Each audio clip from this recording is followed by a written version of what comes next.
Bonjour et bienvenue à toute la famille BD Original qui est en train de nous suivre partout dans le monde. Aujourd'hui, nous allons vous parler d'un thème très important.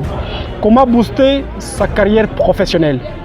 Messieurs et dames, chers chercheurs d'emploi, il est vrai qu'on n'est pas la seule personne à terminer ses études. Il est vrai qu'on n'est pas la seule personne à travailler dans une entreprise. Qu'on n'est pas la seule personne à devenir, par exemple, une entrepreneur. Qu'on n'est pas la seule personne à travailler comme étant médecin ou un avocat, professeur d'université. Vous n'êtes pas la seule personne. Travailler dans une entreprise à autrui, c'est très important. Tout ça, on ne refuse pas. Ou soit les chercheurs d'emploi.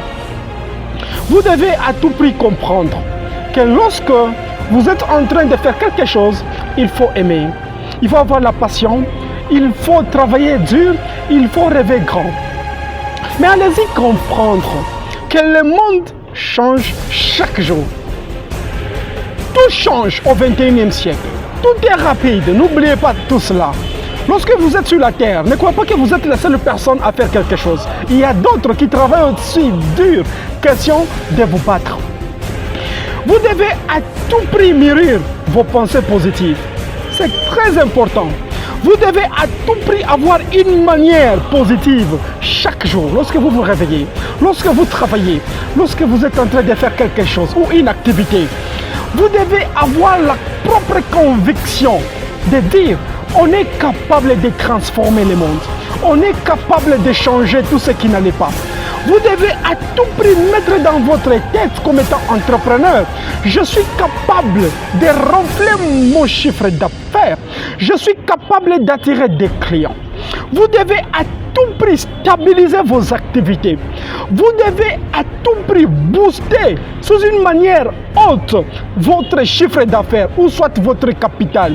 Il faut mettre ça dans votre tête.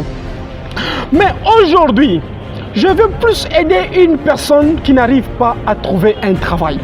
La formation du jour parle à propos des chercheurs d'emploi, les personnes qui n'arrivent pas à décrocher des travail. Peut-être c'est votre première fois de terminer l'université. Peut-être vous n'avez jamais postulé au sein d'une entreprise. Trouver son premier travail n'est pas chose facile. Parfois, il y a certaines personnes qui abandonnent le plus vite possible. Après avoir terminé l'université, elle se dit mieux vaut mourir que vivre. Parce que j'ai essayé tant de fois et je ne trouve pas du travail. C'est votre peut-être décision prise, mais il ne faut pas la prendre parce qu'il y a un champion qui reste en vous. Trouver son premier emploi n'est pas facile par manque d'expérience professionnelle. Beaucoup de jeunes n'arrivent pas à trouver très bien ou soit facilement le travail parce qu'il manque de l'expérience professionnelle. Et trouver son premier travail, ce n'est pas aussi facile à cause de la mauvaise conjoncture qu'on est en train de passer actuellement. Il se fait que beaucoup d'entreprises ferment. Beaucoup d'entreprises ne font pas ou soit ne donnent pas la chance aux jeunes de déposer leur dossier ou soit de travailler. Ça peut être votre cas. Il se fait que beaucoup d'entreprises ne font pas confiance aux jeunes parce qu'ils n'ont pas de l'expérience professionnelle. Ça arrive dans beaucoup de cas. Les jeunes diplômés sont souvent confrontés à de multiples problèmes. Beaucoup de jeunes aujourd'hui qui terminent les études sont souvent confrontés à beaucoup de difficultés. Il y a ceux qui ne savent pas comment écrire une lettre de demande d'emploi. Il y a ceux qui ne savent pas comment rédiger une lettre de motivation. Il y a ceux qui ne savent pas comment rédiger un bon curriculum vitae. Il y a ceux qui ne savent pas comment passer l'interview au sein d'une entreprise. Ça arrive à beaucoup de jeunes. Peut-être c'est votre cas. Qu'est-ce que l'interview d'embauche? Peut-être à l'université on ne vous enseigne pas ça. L'interview d'embauche, en fait, c'est un lien de rencontre professionnelle qu'on échange premièrement les compétences. C'est ça l'interview. C'est juste un lieu de rencontre purement professionnel qu'on échange Premièrement, les compétences. Deuxièmement, les savoir-faire. Et troisièmement, les atouts, etc., etc. Maintenant, quel est le problème aujourd'hui? Précisément dans notre pays, la République démocratique du Congo. Les entretiens d'embauche sont des exercices qui se préparent en avance. Ça, c'est une maladie que j'ai découverte. Beaucoup de jeunes ne prennent pas du temps à préparer l'interview. C'est un exercice à préparer en avance.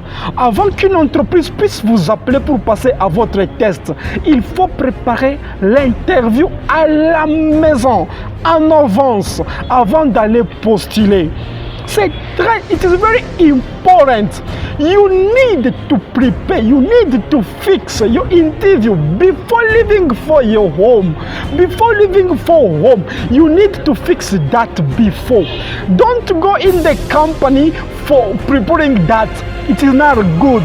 That's why many people failed, because they don't have time to fix that before going in interview. Pourquoi il faut préparer l'interview? La première conséquence que beaucoup de jeunes ne préparent pas l'interview, c'est quoi? C'est parce qu'ils vont échouer. Donc il faut préparer en avance pour ne pas sécher. Il faut préparer en avance pour ne pas échouer votre test. Vous devez préparer en avance votre test avant de quitter la maison. N'allez pas au sein d'une entreprise avec des doutes. N'allez pas au sein d'une entreprise avec des discussions abusives. N'allez pas au sein d'une entreprise sans préparation. Parce que beaucoup échouent, beaucoup sèchent. En fait, les directeurs des ressources humaines des entreprises ne sont pas des animaux. Non, ce sont des personnes comme vous. En plus, elles ont besoin de vous. Lorsqu'une entreprise affiche une offre, elle a besoin des candidats ou candidates. Mais ce que recherchent les directeurs des ressources humaines, la première assertion, est-ce que vous allez vous adapter au sein de l'entreprise? Lorsque le directeur des ressources humaines lance une offre, il se pose aussi cette question. Est-ce la personne que je vais donner du travail va s'adapter efficacement au sein de ma structure? Est-ce que cette personne sera compétente?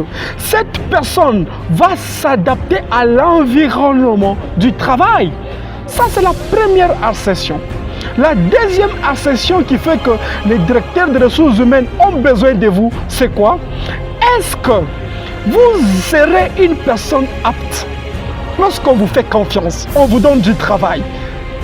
Serez-vous une personne apte? Est-ce que vous allez assumer les responsabilités d'une manière efficace? Est-ce que vous allez assumer les tâches au sein de votre équipe avec plus de responsabilités ou pas?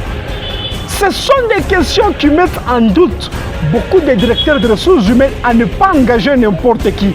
Parce qu'ils sont en train aussi de muser quel candidat ou candidate dois-je faire confiance avant de l'embaucher.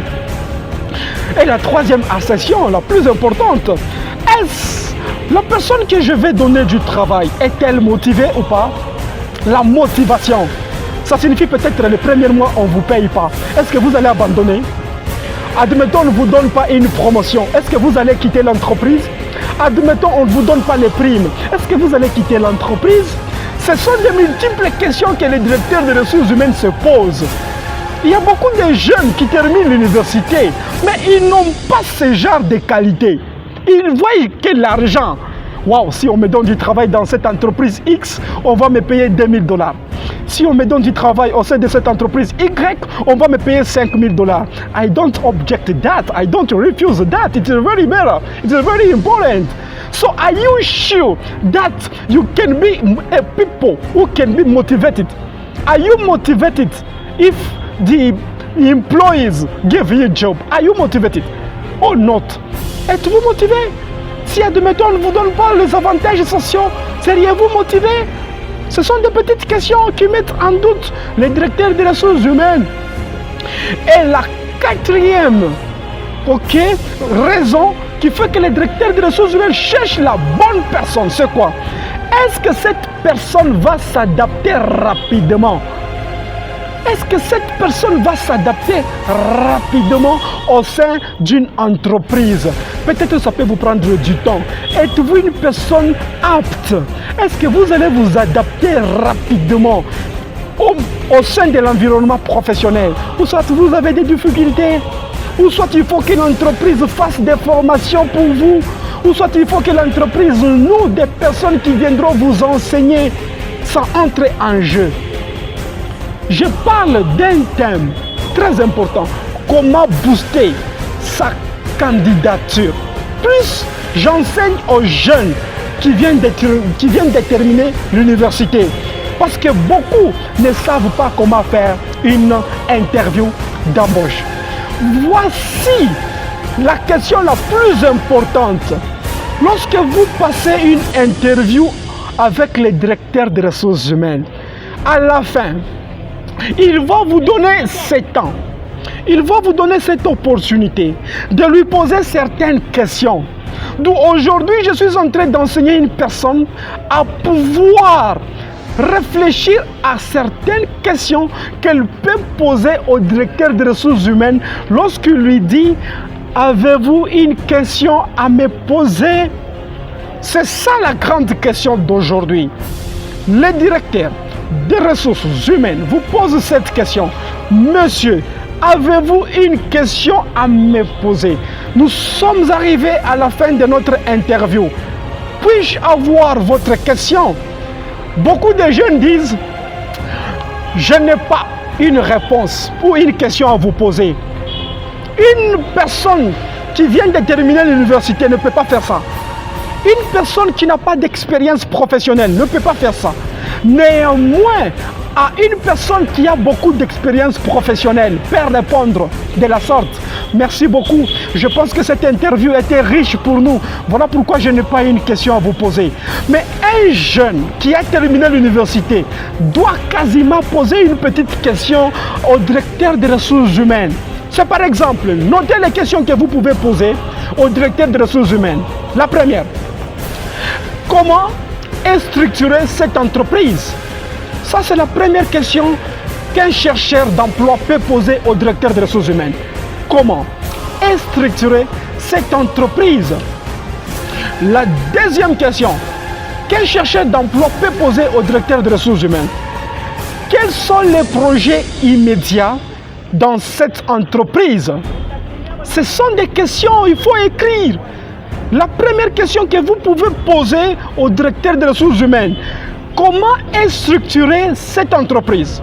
C'est très important si vous la posez. La deuxième, quels sont les projets immédiats au sein de cette entreprise? Elle est riche, cette question si vous la posez. La troisième, quelle est la croissance de cette entreprise? Quelle est la viabilité de cette entreprise? C'est une question très importante qui va booster votre directeur des ressources humaines à aller sur le piste et partager quelques questions, quelques stratégies par rapport à son entreprise.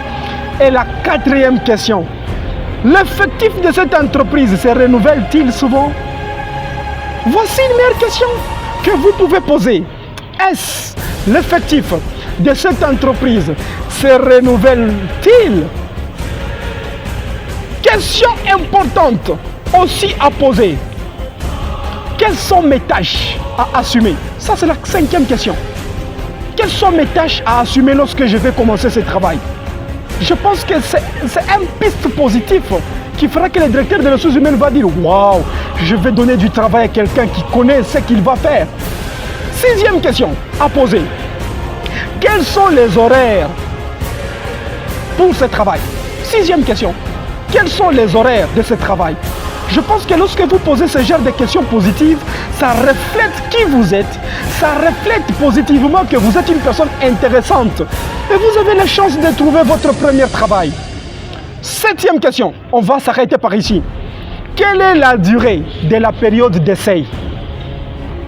Quelle est la durée de la période d'essai? C'est très important. Messieurs et dames, Merci beaucoup parce que vous avez suivi cette formation managériale. Et aujourd'hui, je parlais d'un thème, comment booster sa carrière professionnelle, comment booster sa candidature, surtout aux jeunes qui viennent de terminer les études, surtout aux jeunes qui viennent de terminer l'université. Ce qui était plus important au sein de cette information, c'est quoi? Comment poser certaines questions à la fin de votre test au sein d'une entreprise. Si vous n'avez pas de l'expérience professionnelle, n'osez pas quitter l'entreprise sans pour autant poser une ou deux questions. On va trouver c'est comme si vous n'êtes pas intéressé au sein de l'entreprise qui vous a fait appel. Chères candidates et candidats, trouver un travail en Afrique, c'est une belle opportunité parce que vous allez nourrir toute une famille. Ça, c'est une citation africaine. Avoir du travail en Afrique, c'est avoir la survie de toute une famille. Peut-être que vous allez aider à quelqu'un qui n'a pas d'argent. Réfléchissez. Lorsque on vous appelle au sein d'une entreprise, et au fait, mettez-y dans la tête, lorsqu'une entreprise vous appelle, ça signifie qu'elle a vu quelque chose d'intéressant en vous. Ne négligez pas les procédures du recrutement. Vicky Mpunga, c'est les coachs qui vous ont enseigné aujourd'hui. Merci et au revoir.